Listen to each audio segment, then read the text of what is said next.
সুস্থ থাকতে এবং সঠিক ওজন বজায় রাখতে সকালের নাস্তা খুব গুরুত্বপূর্ণ। অনেকেই সকালের নাস্তা বাদ দেন, কেউ বা নাকে মুখে কিছু ক্রিম গুজে ছোটেন কাজে, অনেকে আবার দেরি করে ব্রেকফাস্ট করেন। এ কোনোটাই স্বাস্থ্যকর নয়। সকালের নাস্তায় এমন খাবার বেছে নিন যাতে সারাদিন পর্যাপ্ত শক্তি পাওয়া যায়, আবার অতিরিক্ত শর্করা বা স্নেহজাতীয় উপকরণ না থাকে। রাজার মতো খাবার দিয়ে দিন শুরু করার আসল অর্থ কিন্তু এটাই। এতে ওজন থাকবে নিয়ন্ত্রণে, আপনি থাকবেন সুস্থ। সকালের নাস্তা বাদ দেওয়ার ভুলটা কিন্তু ভুলেও করা যাবে না। এখন কিছু স্বাস্থ্যকর রেফারেন্সড খাবার দেওয়া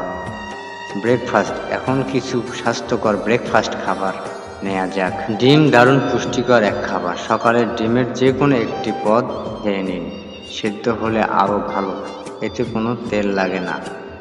সাদা পাউরুটি নয়, গোটা শস্যের বাদামি পাউরুটি খেতে পারেন, সঙ্গে খেতে পারেন বাদামের মাখন, তাতে আমিষ চাহিদা মিটবে আর পাবেন ভালো ধরনের স্নেহজাতীয় উপাদান। এই পাউরুটি দিয়ে তৈরি করতে পারেন স্যান্ডউইচ, দারুণ নাস্তা। সবজি দিয়েও হতে পারে স্যান্ডউইচের জন্য লো ফ্যাট পনির বেছে নিন। স্যান্ডউইচে মেয়োনেজ দেবেন না। ফলের রসের চেয়ে গোটা ফল খেতেই পুষ্টি পাবেন বেশি। আর সমৃদ্ধ ফল খেলে সহজে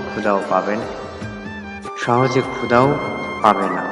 সালাদ ড্রেসিং করতে পারেন টক দই দিয়ে। আলু ছাড়া সালাদ খানিকটা লবণাক্ত স্বাদ না পেলেও আবার কারো চলে না, তারা সবজি সালাদ খেতে পারেন। সালাদে মুরগির মাংস বা ডিমও দিতে পারেন। নানা রকম সালাদ দিতে পারেন।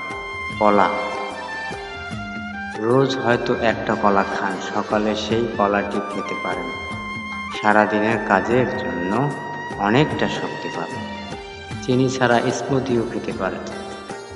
সাদামাটা স্মুদিও স্বাস্থ্যকর।